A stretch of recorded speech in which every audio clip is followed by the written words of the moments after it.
सुनाने धाम में आने से पहले हजूर पिताजी ने भेज दिए सभी सासंगत के लिए बहुत जरूरी सूचना और बहुत बड़ी अपडेट। सभी सासंगत को जो अपडेट हम सुनाने जा रहे हैं, सभी सासंगत से हाथ जोड़कर विनती करना चाहते हैं, कृपया करके इस वीडियो को बिना स्किप किए पूरी लास्ट तक देखना है। और इस चैनल को सब्सक्राइब नहीं किया है तो जो भी नए भाई बहन इस चैनल पर आए तो इस चैनल को सब्सक्राइब भी कर ले। और वीडियो को लाइक करने के बाद ज़्यादा से ज़्यादा सासंगत को शेयर कर दे, क्योंकि ये है जो अपडेट हम देने जा रहे हैं ये बहुत बड़ी खुशखबरी के साथ बहुत बड़ी सूचना होने वाली है। क्योंकि जो भी सूचना डेरा सच्चा सौदे से आती है उसकी अपडेट अगर आप सुन लेते हैं तो कहीं ना कहीं आपके जीवन में बहुत ही ज़्यादा बदलाव आता है और आप वो कार्य करने के लिए हो जाते हैं जो आपके जीवन के लिए बहुत ही ज़्यादा फायदेमंद रहता है। सासंगत जी, सभी सासंगत के लिए हजूर पिताजी, जैसे आपको पता है कि हजूर पिताजी सुनाने धाम से वापस तो आने वाले ही हैं, कभी ना कभी तो परमानेंट आएंगे ही। अब तो फिलहाल सभी सासंगत को जो सूचना देने जा रहे हैं, इस सूचना को आपको बड़े ही ध्यान सुनना है। सबसे पहले तो वीडियो को लाइक कर दे और चैनल को सब्सक्राइब नहीं किया तो चैनल को सब्सक्राइब कर दे। कमेंट बॉक्स में पिताजी के लिए आप नारा या कोई प्यारे से दो प्यार भरे सब जरूर लिख दे, क्योंकि अपने सदगुरु को आप जिस प्रकार से भी देखते हैं वो आपको ऐसे ही नजर आता है। सासंगत जी, जैसे कि आप सभी को पता है कि हजूर पिताजी के लिए हम कैसे श्रद्धा रखते हैं, जैसे जिसकी श्रद्धा वैसे उसका भाव होता है। तो सासंगत जी, भगवान श्री कृष्ण ने भी भगवत गीता के अध्याय 17 और श्लोक नंबर 37 में सात्विक तप का वर्णन किया है, जो हजूर पिताजी संबंधित बिल्कुल same to same Sant doctor M S G जो हमेशा बात बताते हैं वही बात बिल्कुल same to same Bhagavad Gita के अध्याय 17 और श्लोक नंबर 37 में जो सात्विक तप का वर्णन भगवान श्री कृष्ण ने किया है, जिसमें बताया गया है कि जब मन को नियंत्रण में करके भगवान में लगाया जाता है तो उसे मन संबंधित तप कहते हैं। जी हाँ संगत जी, जैसे कि आप सभी को पता है कि जब आप अपने जीवन में कोई काम कर रहे होते हो और आप अचानक से अपने सदगुरु को याद करते हो और वो काम सफल हो जाता है तो आपके मन में वो श्रद्धा, वो भाव अपने सदगुरु के लिए जाग जाता है जो दुनिया की किसी भी दौलत के महीने के बराबर नहीं रहता। तो उसी प्रकार से भगवान श्री कृष्ण ने भी अध्याय 17 और श्लोक 37 में सात्विक तप जो वर्ण शब्द यूज किया है कि जो मन से संबंधी तप होता है वह तप मन, वचन और शरीर से भी किया जाता है और यह परम श्रद्धा से होता है। जी हाँ संगत जी, परम श्रद्धा अपने सदगुरु के लिए आप अगर रखते हैं तो आपने सुना होगा अक्सर हजूर पिताजी सत्संग में भी यही बात बताते हैं कि भाई आप किस प्रकार से अपने सदगुरु को देखते हैं। अगर आप अपने सदगुरु के लिए पूर्ण श्रद्धा और स्वभाव से उसको समर्पित करते हैं तो आपको वो कण कण और जर्रे जर्रे में नजर आता है। मन संबंधी तप जो भगवान श्री कृष्ण ने बताया कि यह तब होता है जब मन प्रसन्न और शांत होता है और भगवान में ही लगा रहता है। यानी कि हजूर पिताजी में आपने देखा होगा जब आप सत्संग में बैठे रहते हैं और अचानक से आपको जब हजूर पिताजी प्यारे प्यारे शब्द, प्यारे प्यारे वचन करते हैं जो आपके जीवन से मिलते जुलते रहते हैं तो आपके मन में ख्याल आता है कि हजूर पिताजी को हमारे बारे में इतना कैसे पता है। जब आप इसको मन संबंधी तब बोलते हैं और आपके मन में अचानक से हजूर पिताजी के लिए प्यार उमड़ता है तो उसको ही मन संबंधित तब बोला गया है। जी हाँ संगत जी, तो आप सभी सासंगत अगर अपने सदगुरु के प्रति अच्छे स्वभाव से, अच्छे मन से भजन सिमरन करते हैं और हजूर पिताजी के सामने बैठकर उनमें कोई परमात्मा का रूप देखते हैं तो वो अगर आप पूर्ण श्रद्धा से उनके अंदर देखते हैं तो भगवान का रूप आपको नजर आने लगता है। क्योंकि आपने एक अगर सत्संग सुना है तो अच्छी बात है, नहीं तो हम बता रहे हैं कि भगवान श्री रामचंद्र के लिए एक बच्चे ने जो है प्रार्थना की थी। अगर एक बार हजूर पिताजी सत्संग कर रहे थे तो अचानक से एक बच्चे के मन में ख्याल आया कि मैं तब जाकर श्रद्धा पूर्ण रूप से, वो नास्तिकता की तब जाकर मैं आस्तिक होऊंगा अगर मुझे भगवान श्री रामचंद्र जी के दर्शन हजूर पिताजी में नजर आ जाए। तो उसने पूर्ण रूप से जो है परमपिता परमात्मा से ऐसी अरदास की तो उन्हें भगवान श्री रामचंद्र जी हजूर पिताजी के अंदर नजर आ गए। ये एक काल्पनिक घटना नहीं, ये एक सच्चाई की घटना है सासंगत जी। और जो 3 प्रकार के तप है, यह 3 प्रकार के तप कैसे होते हैं? मन से, वचन से और शरीर से। मन से तो वही होता है कि आप अपने मन में हजूर पिताजी के लिए ख्याल कर रहे हैं, और वचन से वो होता है जब हजूर पिताजी, आपने देखा होगा कि हजूर पिताजी सासंगत से हाथ उठाकर वचन लेते हैं। कोई गलत काम न करने के लिए हजूर पिताजी हमेशा सभी सासंगत से बोलते हैं कि आपको जो है आज ये वचन लेना है कि सुबह मॉर्निंग में आपको मोबाइल अचानक से नहीं उठाना है उठते ही, और मोबाइल का चार्जर आपको बोर्ड में लगे नहीं छोड़ना है। वो जो प्रण आपने सुना होगा हजूर पिताजी कुछ ना कुछ प्रण सासंगत से कराते हैं तो वो वचन से माना जाता है। और शरीर से होता है जो तीसरे प्रकार का तप होता है शरीर से। जिस प्रकार से आप सेवा करते हैं, अब अचानक से जो है पंजाब में बाढ़ आई थी तो आप अपने तन से जो है आप अगर समाज की सेवा कर रही है तो वो जो होती है वो शरीर से तप होता है। तो ये 3 प्रकार के तप का वर्णन किया गया है। अध्याय 17 में भगवान श्री कृष्ण ने जो है श्लोक नंबर 37 में तप का वर्णन किया है। वो हजूर पिताजी बिल्कुल सेम टू सेम बिल्कुल हजूर पिताजी पर बिल्कुल सेट बैठते हैं। हजूर पिताजी तीनों प्रकार से सभी सासंगत से तप करवाना चाहते हैं और आपको तीनों प्रकार से, अगर आप सदगुरु को समर्पण करते हो, तीनों प्रकार से हजूर पिताजी के इन वचनों को मानते हो, तो आपको अंदर बाहर से कोई भी कमी नहीं रहती। और सात्विक तप जो होता है, यह 3 प्रकार का तप परम श्रद्धा से किया जाता है, तो उसे सात्विक तप कहते हैं। सासंगत जी, सात्विक तप का अर्थ है, सीधा सीधा सा अर्थ है, अगर आप परम श्रद्धा से अपने सदगुरु को हर प्रकार से समर्पण करते हैं तो आपको कोई भी कमी नहीं रहती। जिस प्रकार से भगवान अर्जुन ने पूर्ण रूप से जो है भगवान श्री कृष्ण को अर्जुन ने अपने आप को समर्पित कर दिया था, तो सात्विक तप के रूप में भी वह जाना जाता है। सत्संगत जी, हजूर पिताजी के जो वचन हम सुनाने जा रहे हैं, इन वचनों को भी आपको ध्यान से सुनना है। आप सभी सत्संगत वीडियो को लाइक कर दिया करें। वीडियो को लाइक करने से हमारा उत्साह बढ़ता है। हमारी कोशिश यही रहती है कि आपको अच्छी अच्छी जो है मोटिवेशनल लाइन सुनाई जाए। भगवान किस प्रकार से संतों से इस धरती को जो है किस प्रकार से बुराइयों को छुड़वाने के लिए संतों को भेजते हैं और किस प्रकार से जो है संत अपना कार्य करते हैं, और आपको किस प्रकार से यह पहचानना है कि यह एक सच्चा संत है नहीं, तो उस प्रकार के हम वीडियो डालते रहते हैं। और हजूर पिताजी के वचन भी इस चैनल पर हम डालते रहते हैं। तो इसलिए आप सभी साथ संगत से हाथ जोड़कर विनती करते हैं, कृपया करके हजूर पिताजी के वचनों को भी आपको बिना स्किप के लास्ट तक देखना है, और वीडियो को लाइक कर दे, और चैनल को सब्सक्राइब नहीं किया तो चैनल को सब्सक्राइब कर दे, ताकि अगली वीडियो आपके पास पहुँचते रहे। डेली हम हजूर पिताजी के वचनों के साथ साथ कुछ जो हजूर पिताजी में भगवान श्री कृष्ण से गुण मिलते हैं, जो एक परम ज्ञानी होता है, परम तपस्वी होता है, परम जो है समाज को सुधारने वाला होता है, उस प्रकार से हमारी कोशिश रहती है कि हजूर पिताजी के प्रति आपके लिए हम इस वीडियो के माध्यम से आपके लिए वीडियो डालते रहे। तो सभी सत्संगत वीडियो को लाइक कर दे और हजूर पिताजी के वचनों को जरूर सुने। चैनल को सब्सक्राइब नहीं किया तो इस चैनल को सब्सक्राइब कर ले। कमेंट बॉक्स में हजूर पिताजी के लिए 2-4 शब्द जरूर लिख के जाए। और चलिए अब स्टार्ट करते हैं हजूर पिताजी के वचन। सत्संग में आना कोई मामूली बात नहीं होती। बहुत बड़ी बात है कि आप लोग ओम हरि अल्लाह वाहिगुरु गौड़ खुदा रब की याद में इस घोर कलयुग में जलते बलते भट्ट में आगे सजे हैं, विराजे हैं। मालिक की कृपा है, मालिक का रहमो करम है। ये बहुत घोर कलयुग है, बड़ा भयानक समय है। इंसान इस कलयुग में अपने मालिक को भुलाता जा रहा है, उसके किए परोपकारों को भुलाता जा रहा है, उसकी दया में रहमत को भुलाता जा रहा है, और ज्यादातर लोगों को तो उसकी याद बीमारी परेशानी में ही आती है, आगे पीछे भुलाते ही रहते हैं। तो ऐसे कलयुग में, ऐसे भयानक समय में सत्संग में आना बहुत बड़ी बात है, लेकिन सुन के अमल कमाना अपने भाग्य को बदलने की बात है। अगर आपको लगता है कि आप अनलक्की हैं, आपको लगता है कि आप भाग्यहीन हैं, आपको लगता है कि आप कभी भाग्यशाली बन नहीं सकते, तो सत्संग सुनो और अमल करो, मेहनत करो। मालिक ने चाहा आप अपने भाग्य आप बदल डालेंगे। सत्संग में वो मेथड, वो युक्ति मिलती है जिससे इंसान अपना भाग्य बदल सकता है। हमारा फर्ज आपको बताना है, उस पे आप अमल करते हो या नहीं करते वो आपकी मर्जी है। पर एक कहावत है, कहते हैं कि बच्चे को कोई खिलाता है, माँ बाप को बच्चा बड़ा प्यारा होता है। अब दूसरा आदमी उसको खिलाता है, हंसाता है, वो 99 बार हंसा दे, वो याद नहीं है, पर एक बार रुला दे वो याद रहता है कि इसने मेरे बच्चे को रुलाया क्यों, रोते हुए को 99 बार हंसा दिया, वो याद नहीं। तो ऐसा है ये कलयुग। यानी सतगुर पीर फकीर कितने भी परोपकार करता रहे, कितना भी रहमो करम करता रहे, कितनी कृपा दृष्टि मालिक से दुआ करके करवाता रहे, बस कभी कभार ऐसा ना हो तो यूं बट खा जाता बैठा बैठा। अपनी गलतियां तो जीव निकालता नहीं ना। चक्कर ये है अपनी कमियां, अपनी गलतियां तो याद ही नहीं रहती। बहाना है, बस मन को हवा देने का बहाना है, काल के चक्कर में फंसने का। तो भाई आपसे गुजारिश है, अपने सतगुरु मौला को, अल्लाह वाहिगुरु राम को कभी भूलो ना। वो परोपकार एक नहीं अरबों कर सकता है, पर उसका शुक्राना करते रहो। जो शुक्राना करने लगते हैं मालिक उनकी संभाल आप आके किया करते हैं,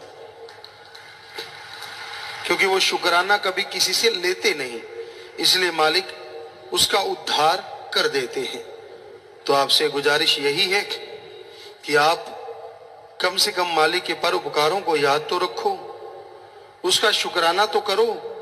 हर समय मन के हाथों मजबूर, हर समय मन के हाथों व्याकुल ना बना करो। भूल गए हो तुम हमें, मालिक कह रहे हैं भगवान, भूल गए हो तुम हमें, हम ना तुम्हें भुलाएंगे। चाहे कुछ भी करें जतन, वापस तुम्हें ले आएंगे, काल से तुम्हें छुड़ाएंगे।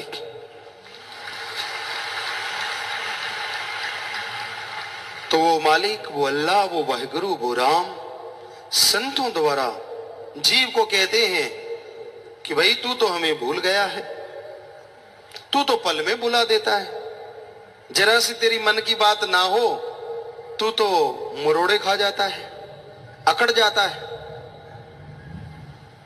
लेकिन हम ना तुम्हें भुलाएंगे, कभी नहीं छोड़ेंगे। सवाल पैदा नहीं होता, तू अगर बुरे कर्म भी करेगा तो भी ऊपर रूहानी मंडलों में भयानक सजा तो है, पर काल के हाथों फिर भी तुझे नहीं देंगे, ये हकीकत। चाहे कुछ भी करे जतन, वो मालिक संतों द्वारा कहलवाता है कि कोई भी जतन करना पड़े वापस तुम्हें ले जाएंगे। वो संतों द्वारा सत्संग लगवाते हैं, जीवों को समझाते हैं, जहां जहां सुकरू ढीले हैं संतों के वचनों द्वारा कसवाते हैं। कौन सा पुर्जा ढीला हो गया, अब दिमाग में कचरा भर गया, अब अकड़ा बैठा है, बेसन के पकौड़े की तरह अकड़ जाता बैठा बैठा। एक सज्जन से किसी ने पूछा, यार तेरे घरवाली रूठी ही रहती है, चक्कर क्या है? माता बहनों बुरा ना मानना, वैसे आप में आदत होती है। तो वो कहने लगा, यार क्या बताऊं, मत पूछ। कहता फिर भी बता तो दे, ये बात बात पे क्यों रूठ जाती है? कहता यार क्या बताऊं, मैं बैठा हूं आराम से, कोई बात नहीं है, मेरे पे गुस्से होने लगी।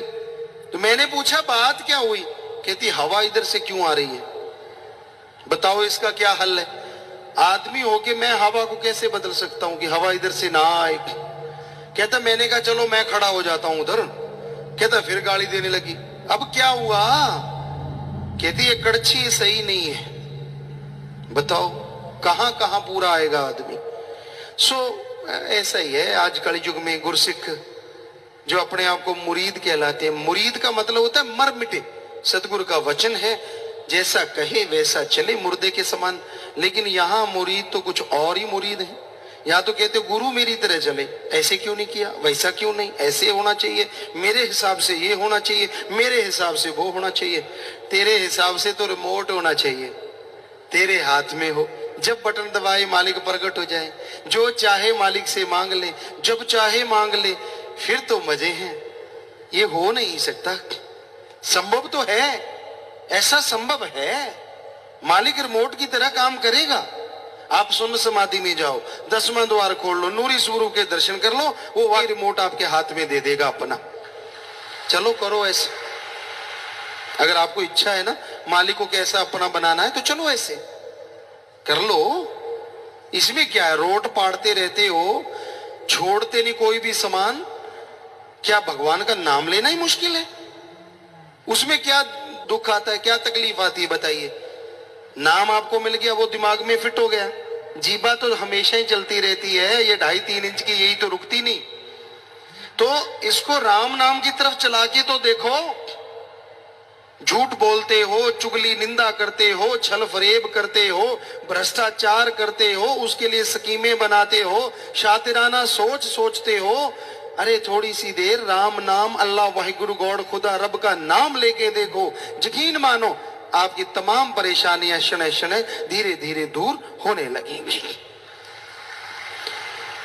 तो आज कलयुग है, इस कलयुग में जीव नमक हराम होते जा रहे हैं।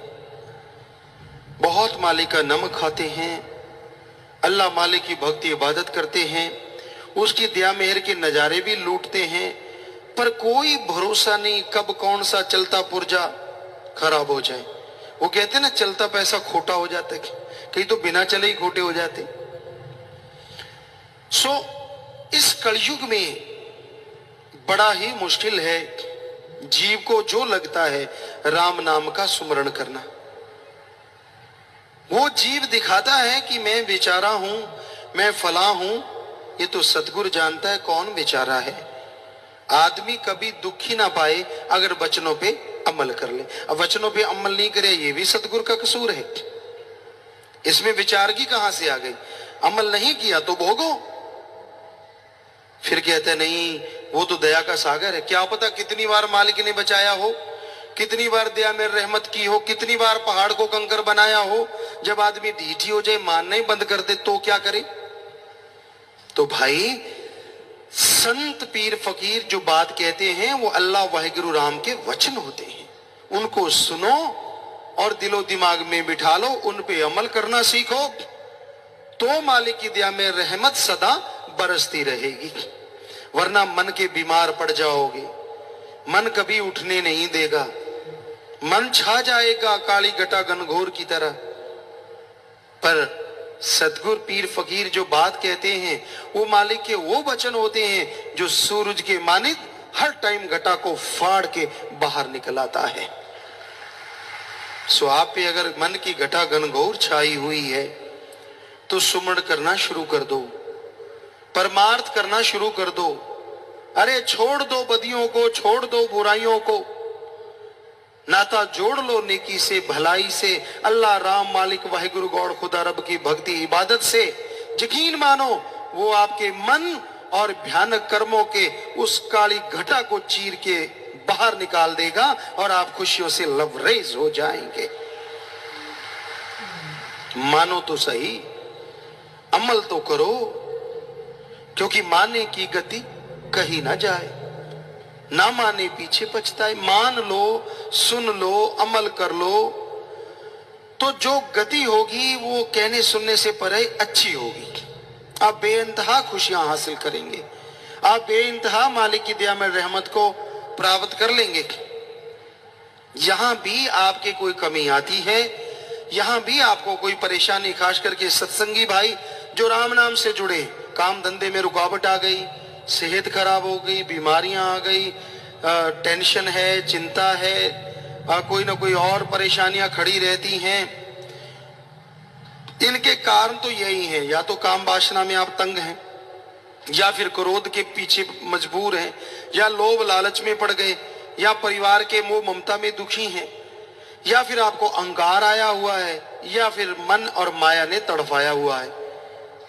और इन सबका मेन कारण है कि आपने वचनों पे अमल न करने का एक तरह से कसम खाया हुआ है। वचनों पे अमल कर लो, नाम जपो, सेवा करो, सुमरन करो, परमार्थ करो, कमाई का हिस्सा अपने घर में निकाल लो। अगर आपको किसी पे डाउट है, कोई भी आसपास भूखा है, प्यासा है, बीमार है, उसका इलाज करवा दो, जाओ। तो हम आपको गारंटी देते हैं मालिक की दया में रहमत 100% बरसेगी ही बरसेगी। और कैसे बताएं आपको? क्या घोल के पिला दें? बेपरवाह जी फरमाते, वो भी पिला रहे हैं, कोई पी के अमल करे तो ना। बेपरवाह जी आम फरमाया करते, हम किसी से सुनी सुनाई बात का यकीन कभी नहीं करते। जो सतगुरु ने हमसे वचन किए सामने रूबरू, बहुत बार बेपरवाह जी वचन करते, दिल करता है कुछ घोल के पिला दे, पल में सबको निज धाम पहुंचा दे। तो घोल के भी पिला रहे हैं कि यहां भी, क्योंकि उनके वचन थे तो पिलाना तो था ही उन्होंने। तो भाई ये उनके वचन हैं, पर कोई उस पे भी अमल करे तो ना। पानी समझ लो पानी है, शरबत समझ लो शरबत है, और फकीर कहते कि नहीं ये तो भाई अमृत है। कोई सुन के उसको मान ले कि ये हरी रस है, ये तो भाई फला चीज है। तो अगर फकीर कह दे कि ये अमृत और पानी भी पकड़ा दे एक बूंद, तो अमृत से भी बढ़ के बन जाए दृढ़ विश्वास वाले के लिए, यकीन करने वाले के लिए। रूहानियत में ना तो दिखावे से संत पीर फकीर या मालिक खुश होते हैं, ना कोई पाखंडवाद से, ना आपकी अकल चतुराई से, ना कोई और किसी गुण से। यहां तो अमलों से बेड़े पार हैं। संत कोई की गारंटी नहीं लेते कि आप पे रहमत होगी या आप पे आपकी बीमारियां ठीक होंगी। वो गारंटी लेते हैं कि अमल कर लोगे, अरे ये बीमारी तो क्या, आवागमन भी खत्म होगा और मालिक के नूरी स्वरूप के दर्शन भी होंगे। इन चीजों की तो बात ही क्या है, ये गारंटी देते हैं संत, पर साथ में शर्त रखते हैं अमल मानो, किसी की बातों में पाखंड में मत आओ, किसी के झांसे में मत आओ। जब मालिक से प्यार लगता है ना, बड़ा ही अच्छा लगता है। जब मनमते लोगों के उंगली वालों के चक्कर में इंसान फंस जाता है तो मालिक से दूर होना शुरू हो जाता है। लगा लगा प्यार तो बड़ा ही अच्छा लगता है।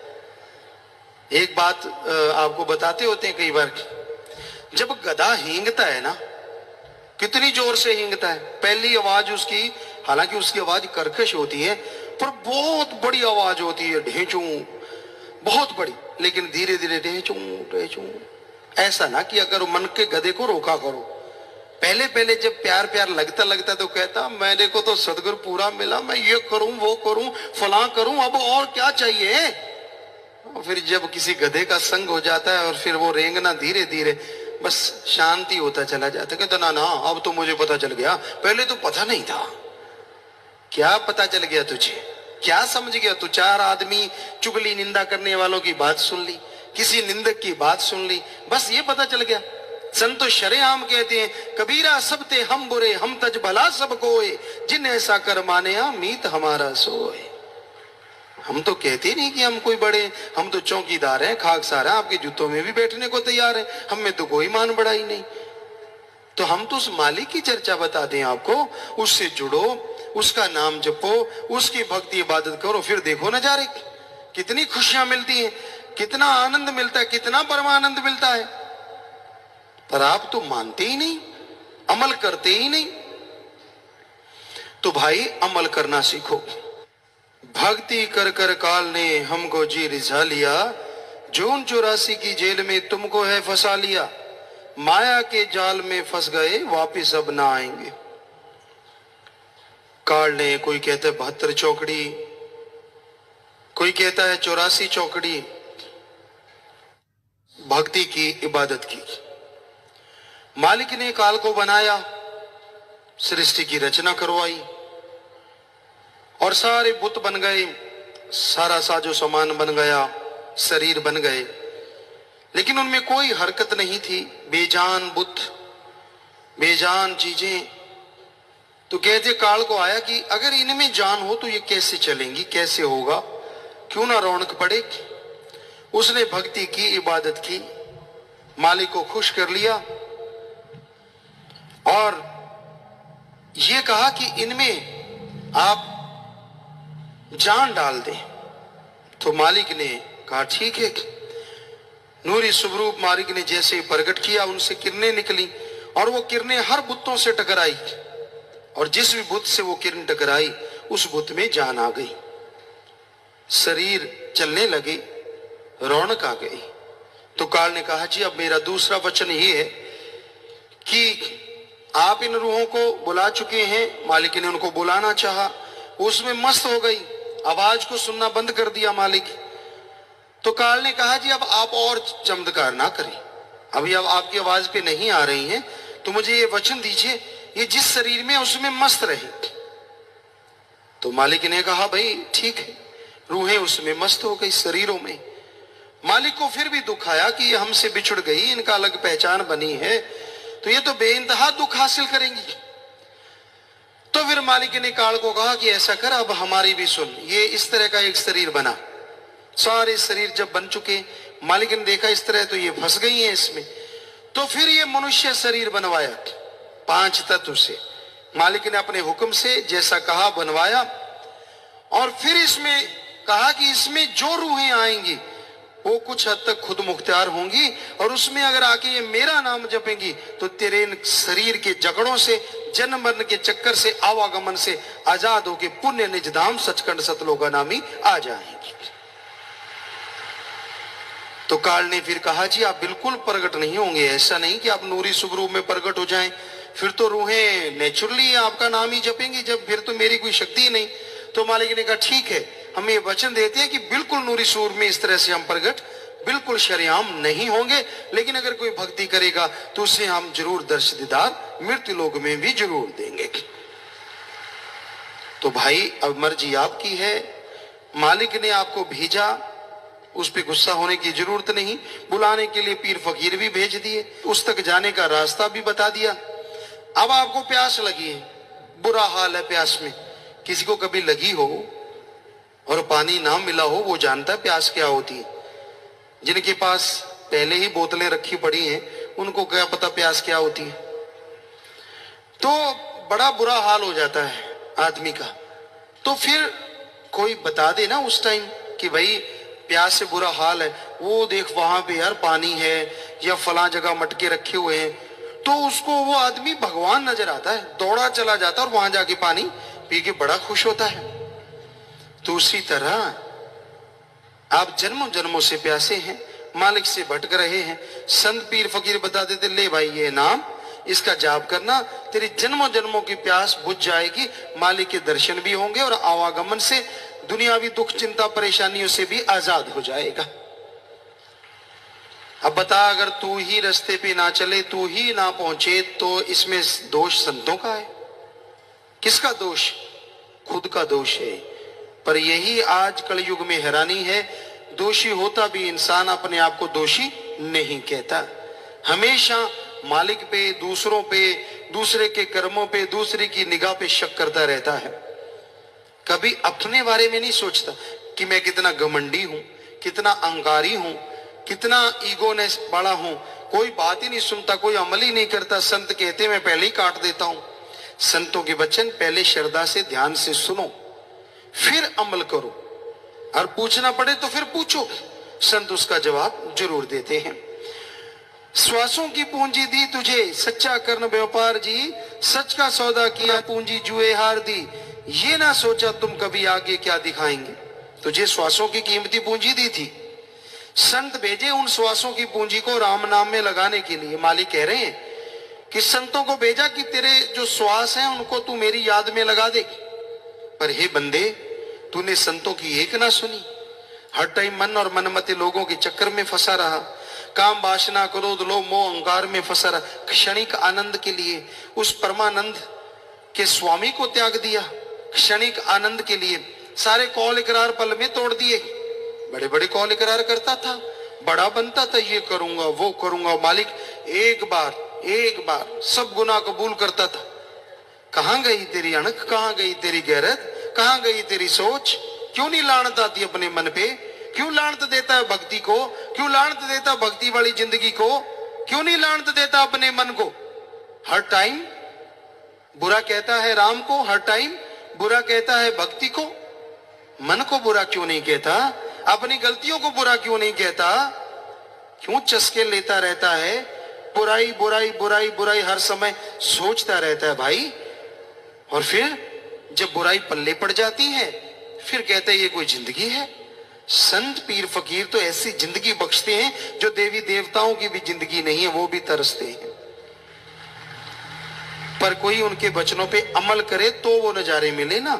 क्षणिक आनंद नहीं, ये जो मुंह का स्वाद है, इंद्रियों के भोग विलास का स्वाद है, जो क्षणिक होता है, ये नहीं, वो परमानेंट स्वाद देते हैं और अरबों खरबों गुना बढ़ के इससे जो हमेशा बना रहता है, इंसान को निर्भय रखता है, निर्वैर रखता है, और इंसान हमेशा गम चिंता परेशानियों से आजाद होकर मालिक की खुशियों में माला माल रहता है। तो भाई संतों के वचन सुनो, उस पे अमल करना सीखो, तो जरूर मालिक की दया में रहमत होगी, उसकी खुशियों के हकदार आप बनते जाओगे। श्वासों की पूंजी दी मालिक ने, उसको भूल गया, उसकी तरफ ध्यान नहीं दिया, लगा रहा झूठ फरेब में, लगा रहा बुरे कर्मों में, तो कैसे खुशियां मिलेंगी? कैसे मालिक की दया में रहमत के काबिल बनेगा? पहले नाम ले, फिर नाम का जाप कर, वचनों पे अमल कर, फिर देख नजारा, देख कैसे खुशियां बरसती हैं।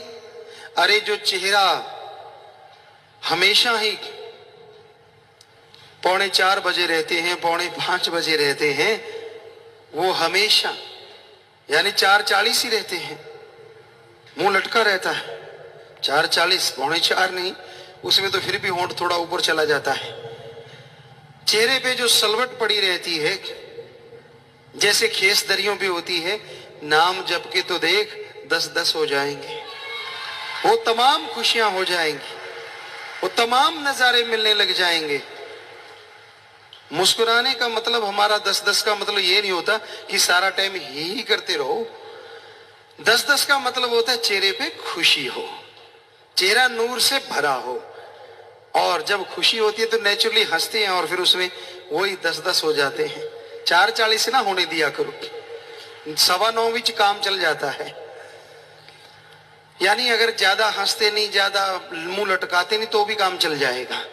मुंह क्यों लटकाते हो, क्यों टेंशन में पड़ जाते हो, चिंता किस बात की? आप कहते ना जी गुरुजी आप तो संत हो, आपको कोई फिक्र नहीं फाका नहीं, हम तो घर गृहस्थ वाले हैं, हमें तो बड़ा फिक्र रहता है, तो इतने बच्चे हैं उनका पालना पोषना, एक बच्चा तो ठीक नहीं आता, इतनों का पालन पोषण करना कोई आसान काम थोड़ी ना होता है, घर गृहस्थ में 100 पापड़ बेलने पड़ते हैं। वाह, वाकई आप कितना गलत कहते हो। आपको 2-4 बच्चों का फिक्र है, इधर दोनों जहान का फिक्र फकीरों को लगा रहता है कि उनकी इतनी औलाद होती है जितनी मालिक की संतान, वो सारी फकीर की औलाद होती है। सबका फिक्र होता है, कोई गंदगी कर रहा है, बुरे कर्म कर रहा है, उसका भी फिक्र लगा रहता है। क्या ये भी कभी सुधरेगा मालिक? क्या इसको भी कभी अकल आएगी? हमेशा उसी ध्यान में रहते हैं। अरे घर गृहस्थ का फिक्र है तो क्या हुआ, राम नाम दे दिया, मेहनत करो, कमाई करो, हक हलाल की रोजी रोटी खाओ, टेंशन आएगी दृढ़ विश्वास रखो, टेंशन ऐसे उड़ जाएगी जैसे गधे के सिर से सींग, पता ही नहीं चलेगा कि टेंशन थी भी। वचन तो मानो, अमल तो करो। जब अमल नहीं करते, चाहे गृहस्थी हो चाहे त्यागी, तो बस भी हाल बुरा ही होता है। तो बताना फर्ज है हमारा, आगे मानना ना मानना आपकी मर्जी है। तो देश अपना छोड़कर काल देश में जा लिए, काल ने पीछे है तेरे 5 चोर लगा दिए, चोर तो एक ही बड़ा, 5 से क्या बच पाएंगे। एक चोर लग जाए तो वो चोरी करके हटता है, जीव का सामान लूट लेता है, साजो सामान चला जाता है। लेकिन यहां तो 5 लगा दिए, काम वासना क्रोध लोभ मोह अहंकार, 5 हैं और दिखते नहीं है। एक चोर होता है जो दिखता है, तो वो उसको पकड़ा जा सकता है कि हाँ भाई ये दिख रहा है, इसको पकड़ लो। लेकिन ये तो दिखते ही नहीं और चोरी करते, दिन रात आपके कीमती श्वासों को लूटते रहते हैं, बर्बाद कर रहे हैं आपको। काम वासना का ख्याल आ गया तो सारा दिन उसी में, ऐसे वैसे फलां स्कीमें, बुराइयां, क्या रिश्ते नाते, किसी को नहीं छोड़ता। क्या बाप है, क्या माँ है, क्या बहन है, क्या भाई है, क्या दादी, क्या दादा, कोई चीज नहीं छोड़ता ये गंदा चोर। जब काम वासना छा जाए आदमी गिरते ही जाता है, गिरते ही जाता है, गिरते ही जाता है, कहीं कोई स्टेज नहीं रुकने की, कामी कीड़ा बन जाता है। फिर क्रोध आ जाए, उसमें भी पता नहीं क्या से क्या कर दे, अपनों का बुरा करता है, अपने को अपशब्द कहता है जो कभी भुलाई नहीं जा सकते।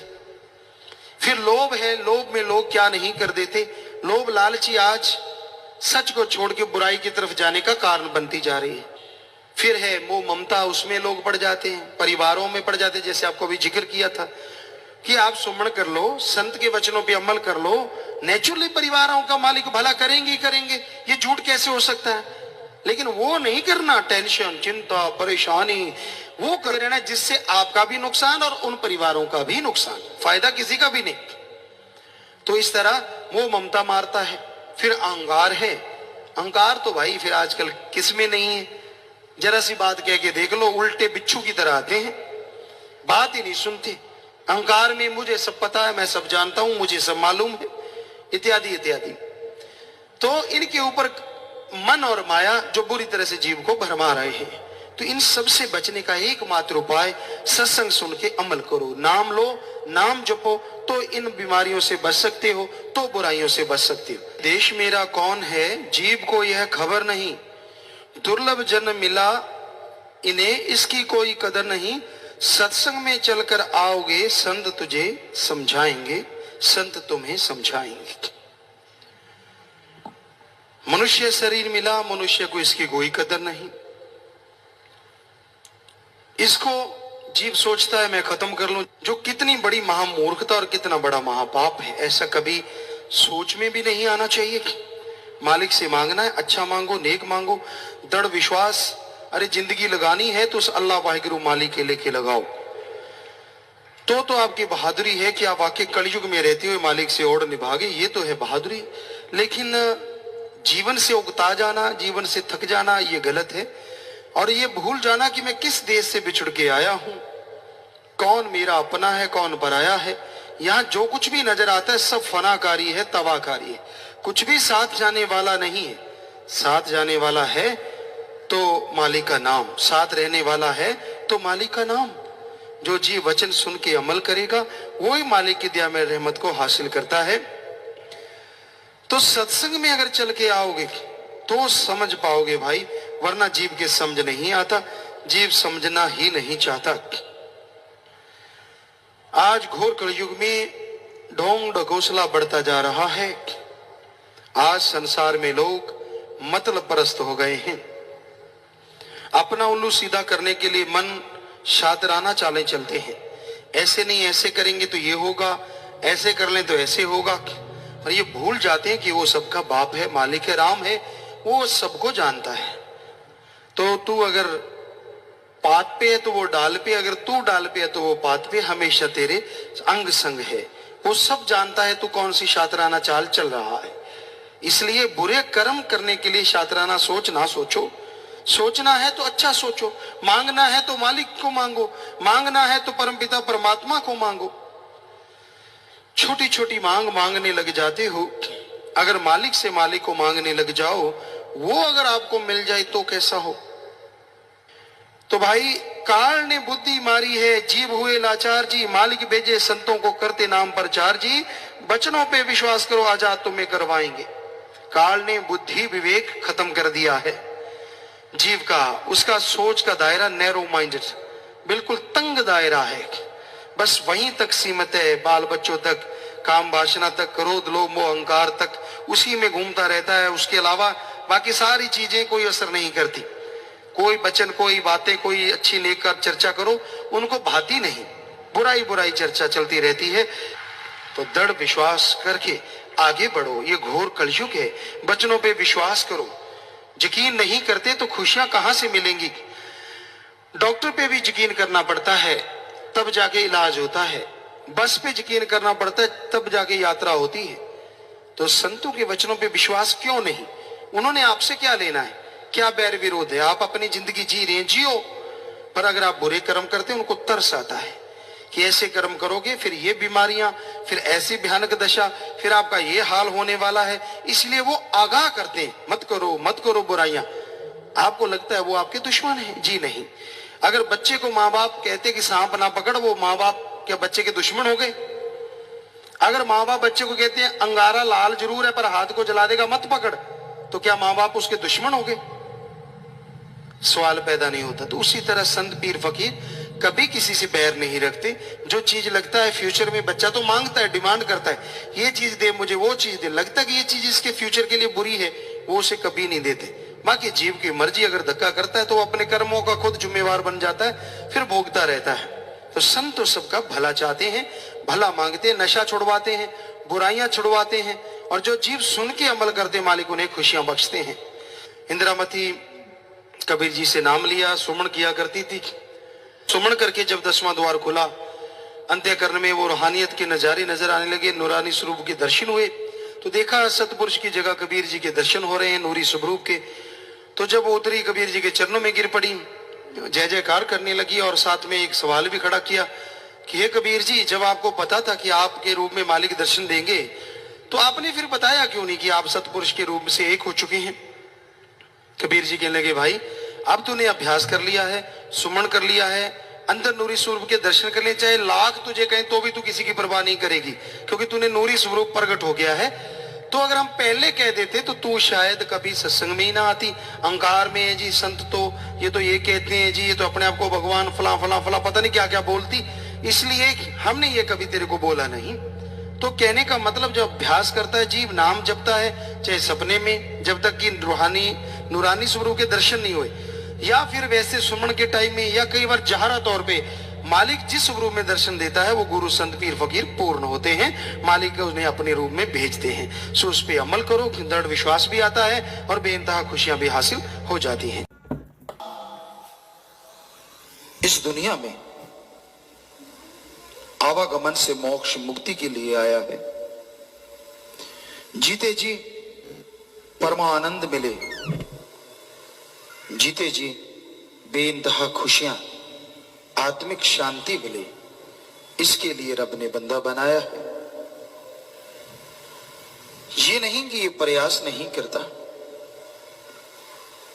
शायद ही दुनिया का कोई इंसान हो सिवाय उनके जो मंदबुद्धि हैं, सिवाय उनके जो दिमागी हालत सही नहीं है। हर इंसान चाहता है उसे सुख मिले, शांति मिले, खुशियां मिले, आनंद परमानंद मिले। और ऐसा भी नहीं कि उसके लिए प्रयास नहीं करता, हर कोई प्रयासरत है। लेकिन ये सब कुछ पाने के लिए तरीके गलत है। आज एक तरीका है ठगी, बेईमानी, भ्रष्टाचार। लोग सोचते हैं ऐसा दौलत कमाने से परमानंद मिलेगा, लज्जत मिलेगी, सुकून मिलेगा, पर होता उल्टा है। ठगी, बेईमानी, भ्रष्टाचार की दौलत कभी किसी को सुकून नहीं देती, आत्मिक शांति देती नहीं बल्कि छीन लेती है। इंसान बेचैन हो जाता है, गमगीन परेशान हो जाता है। उससे वो लोग बेहतर हैं जो रोजाना कमाते हैं, खाते हैं और धरती पे पड़े हुई मिट्टी के ढेलों पे सो जाते हैं। ऐसी नींद आती है, ऐसे बेखबर हो जाते हैं कि उनके लिए दीन दुनिया का कोई मतलब नहीं।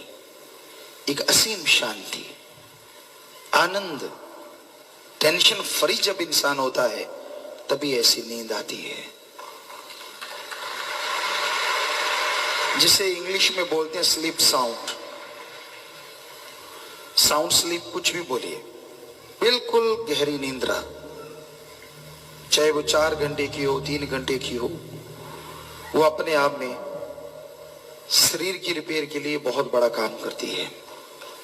तो आत्मिक शांति,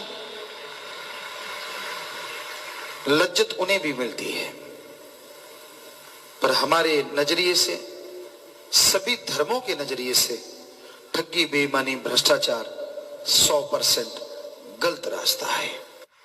इसी से जुड़ा हुआ किसी का हक मार के खाना, दूसरे से रोटी का निवाला छीन के अपने मुंह में डालना, इससे भी किसी को कोई सुख शांति नहीं मिल सकती। फिर एक और रास्ता है, लोग अपनी वाहवाह के लिए, मान बढ़ाई के लिए, बड़ा साबित करने के लिए अपने पीछे लोगों को लगा लेते हैं। उसके लिए वो जुल्म और सितम करते हैं, पता नहीं कौन कौन से पाप गुनाह करते हैं। ये अलग बात है, वो किसी के सामने तो नहीं आते, पर भगवान अल्लाह वाहिगुरु से कोई छुपा नहीं सकता। ऐसे लोगों का भी हशर एक दिन बुरा होता है। ये रास्ता भी आत्मिक शांति, सुकून, चैन लेने के लिए बिल्कुल गलत है। आप ये देखते होंगे एक और रास्ता है, अपनी भावनाओं को काबू में ना रख पाना, जिसकी वजह से इंसान एड्स, काला पीलिया, कई तरह की भयानक बीमारियों से ग्रस्त हो जाते हैं।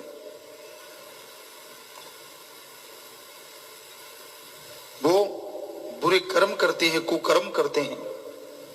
उन्हें लगता है ऐसा करने से आत्मिक शांति, लज्जत, आनंद आएगा, पर शरीर रोगों का घर बन जाता है, घर बर्बादी का आलम छा जाता है और इंसान बेइंतहा दुखी हो जाता है। यह रास्ता भी 100% गलत है। कई लोग मोह ममता में पड़ जाते हैं, अपने लिए, औलाद के लिए सब कुछ करना है, उसके सिवाय कोई नजर नहीं आता।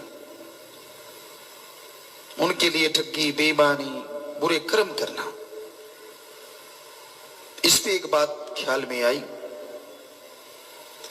पुराने समय में,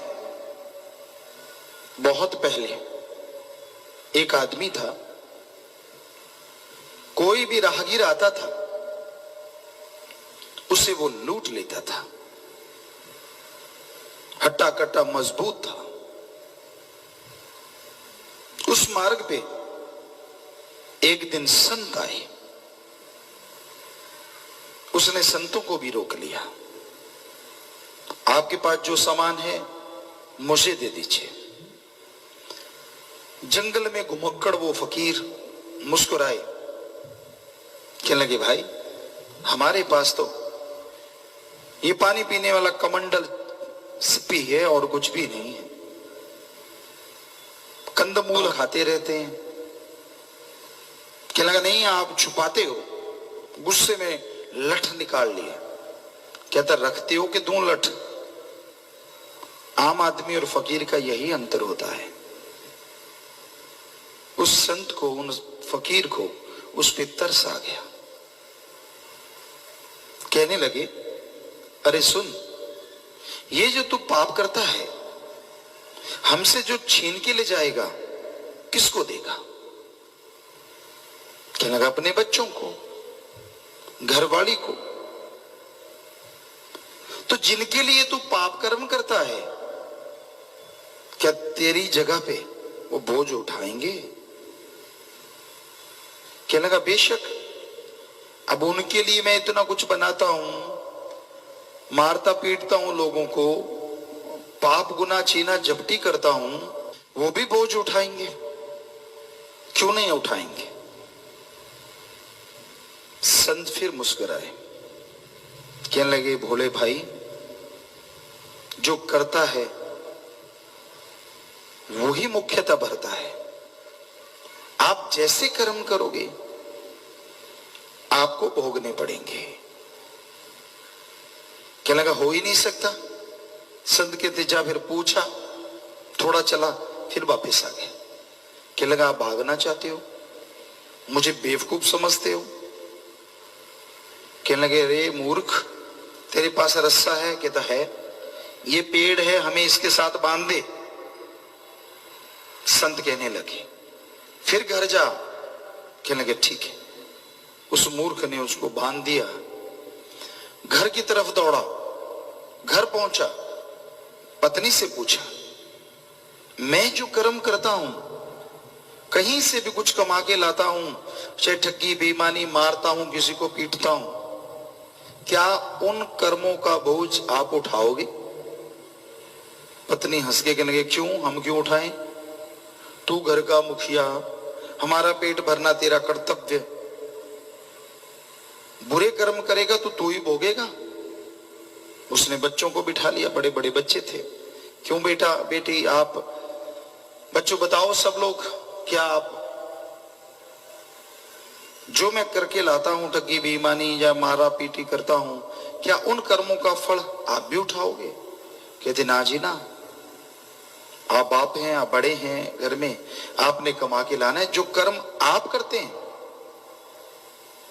उसका फल भी आपको ही भोगना पड़ेगा।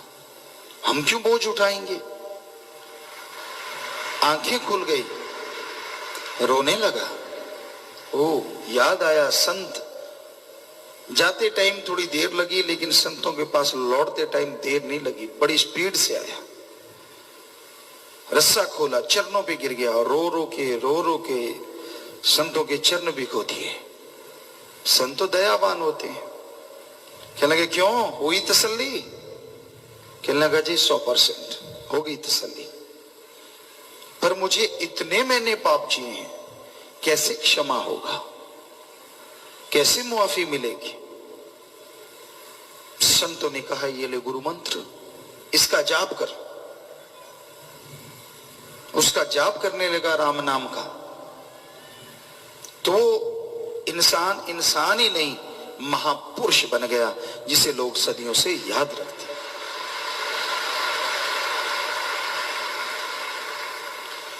तो कहने का मतलब मोह ममता, ठगी बेईमानी, भ्रष्टाचार, काम क्रोध, विषय विकार, ये सारे रास्ते गलत। फिर आदमी सोचता है आत्मिक शांति कैसे मिले। जैसे दो कुश्ती लड़ने वाले हैं, तो वो सोचता है दूसरे पे विजय कैसे मिले। दो ही तरीके हैं, एक तो बॉडी में पावर, दूसरा टेक्निक। टेक्निकली आना चाहिए और पावर होनी चाहिए। उसी तरह आत्मिक शांति के लिए एक तो राम का नाम और दूसरा कैसे जाप करना है, कैसे भक्ति करनी है, कैसे सेवा करनी है, वो टेक्निक आनी चाहिए। राम नाम की पावर मिल गई। संतों ने राम नाम का इस्तेमाल करने की टेक्निक बता दी। अब राम नाम को जितना खाओगे उतनी ही आत्मा पावरफुल होगी, और जितनी आत्मा शक्तिशाली होगी उतनी ही आपके अंदर आत्मिक शांति आएगी और तमाम खुशियां मिलेंगी, तमाम आनंद लज्जत मिलेगी। एक कहावत पंजाबी में बोला करते हैं, 100 हथ रस्सा से रेते गंढ। मतलब सब बातों को अगर एक निचोड़ निकालें, सेवा करो, सुमरन करो, पीर फकीर जो वाहिगुरु राम के वचन बताते हैं उन पे अमल करो, यकीनन दोनों जहां की खुशियों के हकदार बन जाओगे। अगर चतुर चालाकी करोगे, बेईमानी से, अपने दिमाग के इस्तेमाल से दूसरों का हक मार के खाओगे, तो कभी चेहरे पे खुशी, घर में खुशियां नहीं आएंगी, बर्बादी की तरफ बढ़ते जाओगे। लोभ लालच त्यागना बड़ा ही मुश्किल है। ये लोभ लालच दुनिया में भाई को भाई का, जान का प्यासा बना देता है, दुश्मन बना देता है। मां बेटा, बाप बहन भाई, सब रिश्ते जब लोभ लालच आता है फीके पड़ जाते हैं इसके सामने। इतना काला रंग है लोभ लालच का, काम वासना क्रोध मोह अहंकार मन माया का। जब इनका रंग चढ़ता है तो इंसान के बस में कुछ नहीं रहता। जैसे लोहा चुंबक की तरफ खींचा चला जाता है, वैसे ही इन संतों का प्रभाव जब आदमी के बुद्धि विवेक पे पड़ता है तो ये काल की तरफ खींचा चला जाता है। किसी संत की कोई भी अच्छी बात अच्छी नहीं लगती, बस अपने सुख अपनी सुविधाओं में भूल जाता है सब कुछ। कि जब तू अपने अल्लाह से राम से मोहब्बत करता था तो वो सुख सुविधाएं या कपड़े लत्ते का आशिक नहीं था, वो तेरे सच्चे दिली तड़फ का आशिक था, तेरे सच्ची तड़फती हुई आत्मा के प्यार का आशिक था। लास्ट में एक उदाहरण आपको और बताते हैं, कई बार आपको सुनाया। मूसा पहुंचा हुआ फकीर, पहुंचा हुआ भक्त, मालिका हुआ। तो कई बार ऐसा होता है भक्तों में अहंकार आ जाता है। परमपिता शास्त्राम जी दाता रहबर ने फरमाया है, नाम ध्याने वाले अहंकार में ना आना, करी कराई भक्ति माटी में ना मिलाना। तो अहंकार आ जाता है, यार मेरे में कुछ खास है, मैं यार कुछ अलग हूं। नहीं, अलग तो वो है, बाकी सब माटी के पुतले हैं। तो ऐसा ही कुछ मूसा के अंदर आ गया। अल्लाह का मैं सबसे करीबी भक्त हूं।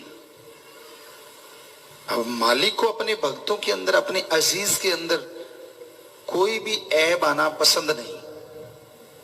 कोई ना कोई बहाना बना के, फकीरों के द्वारा, सत्संग के द्वारा, लिख के, कुछ गा के, कुछ बोल के जीवों अपने भक्तों की बुराइयां निकालते हैं। तो मूसा में अहंकार बहुत आया कि मेरे जैसा कोई दूसरा भक्त है ही नहीं। तो एक दिन जंगल बियाबान में वो जा रहा था, सामने क्या देखता है? गडरिया, भेड़ें चराने वाला। भेड़ बकरियां चर रही हैं, वो एक साइड में बैठा है, आंखें खुली हैं, स्टिल है, एक ही जगह कह रहा है, हे अल्लाह, हे मेरे मौला, तू अगर बीमार हो गया तो मेरे घर आना, मैं भेड़ बकरियों का दूध काढ़ काढ़ के तुझे पिलाऊंगा। मेरे पास भेड़ों की ऊन है, तुझे सर्दी लगेगी, उसकी मैं लोई बना के, चद्दर बना के तुझे उड़ाऊंगा। हे मेरे अल्लाह, तेरे मैं पांव धोआऊंगा, तेरे लिए खाना बनाऊंगा। आंखों में आंसू है। एकदम मूसा के कानों में ये सब बातें पड़ी, गुस्से में आ गया।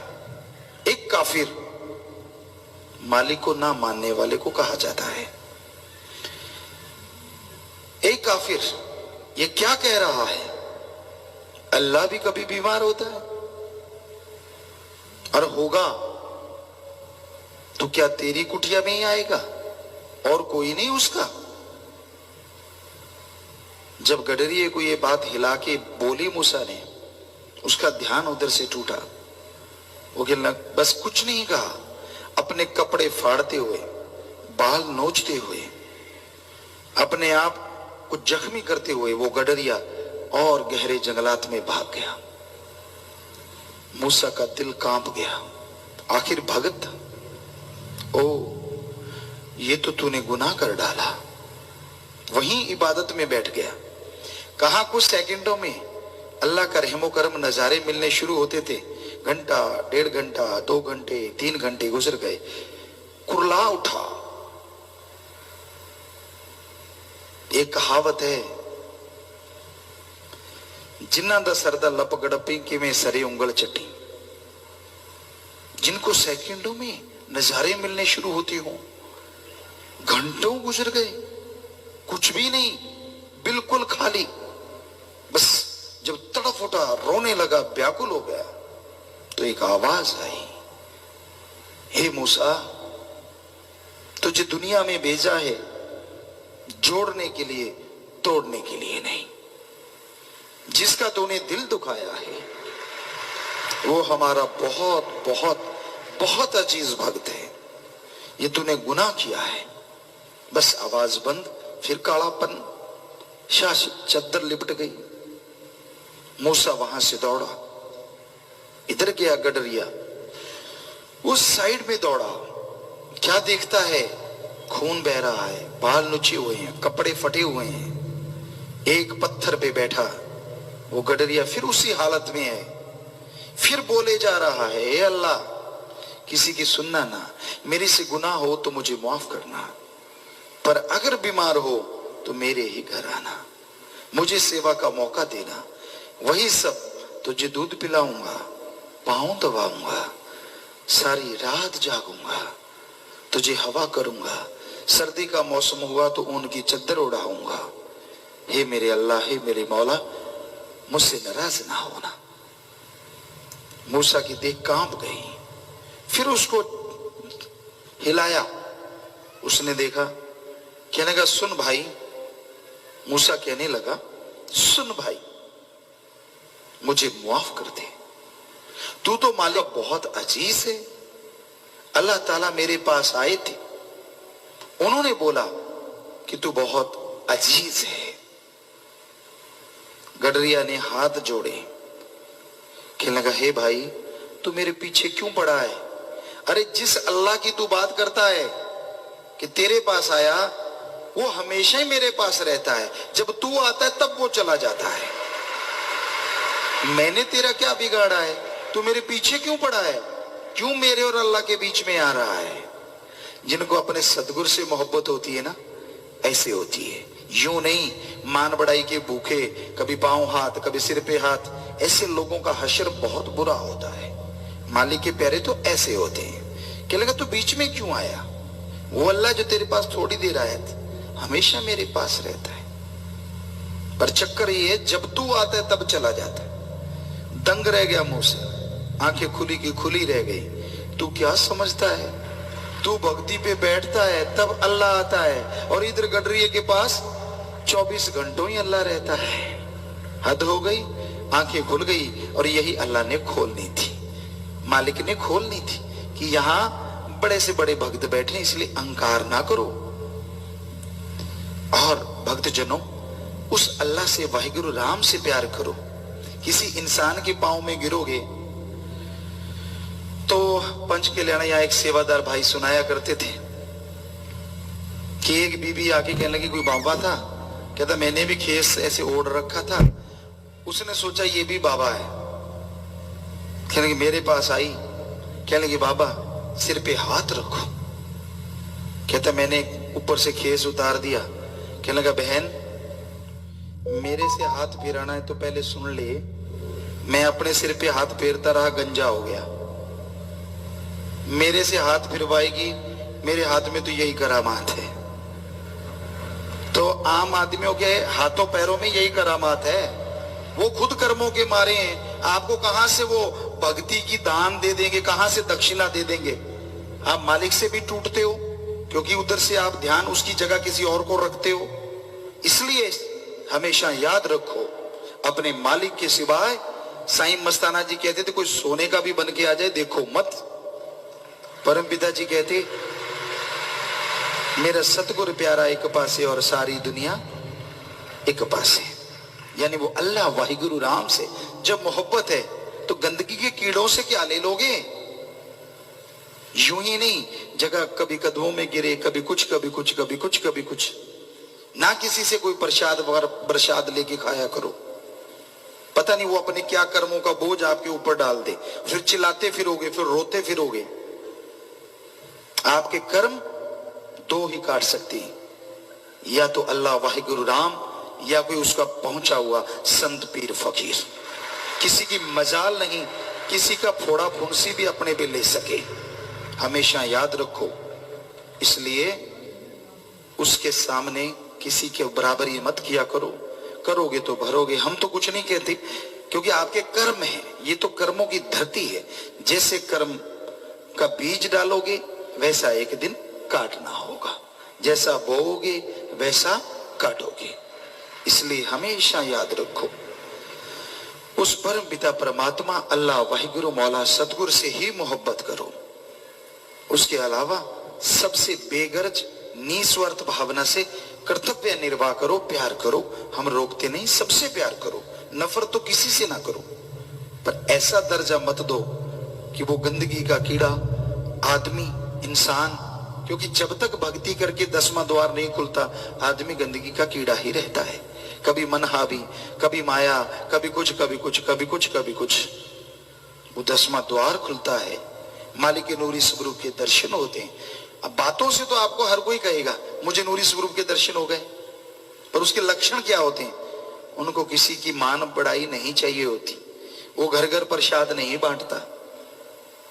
आपको कोई कह दे मुझे तो दर्शन होते हैं, आप उसको झूठा नहीं कह सकते, क्योंकि ये गप्पी ऐसा है जिसको आप मोड़ नहीं सकते। पर हम आपको गारंटी देते हैं, जिसको मालिक के दर्शन होते हो उसको दुनिया में कोई इंटरेस्ट नहीं रहता, यानी अपनी मान बढ़ाई का या लोगों के दुख दर्द दूर करने का। वो तो मालिक से दुआ करता रहता है कि मालिक मुझे मोहब्बत बख्श, खुशियां बख्श, सबका भला कर। गाता नहीं फिरता, वो किसी के ऐसे काम नहीं करता। तो आदमी को अगर शर्म हो तो मानना चाहिए, अगर पशु है तो फिर क्या कर सकते हैं। पशु के लिए तो फिर दो चार ही बातें होती हैं, या तो वो खूंटे पे बंध जाए, कोई रोग ऐसा पड़े कि वो माँ चारपाई पे पड़ेगा, या फिर नहीं कहें तो अच्छा है। आपको पता है जो गांव में रहते हैं, पशु अगर रस्सा चबाना नहीं छोड़ता, गंदे कपड़े लत्ते खाना नहीं छोड़ता, आप कैसे रोकते हैं? हमें बताने की क्या जरूरत। सो अपना काम सबसे प्यार मोहब्बत करना है, इसलिए दूर रहिए ऐसे पखंडियों से, ऐसे ढोंगियों से, थोथा चना बाजे घना। ऐसे लोग बोलते ज्यादा हैं, दिखावा ज्यादा करते हैं, रूहानियत में बिग जीरो, बहुत बड़ी जीरो होते हैं। जो रूहानियत में भरे होते हैं वो बजते नहीं, जो गरजता है बरसता नहीं, और जो बरसता है गरजता नहीं।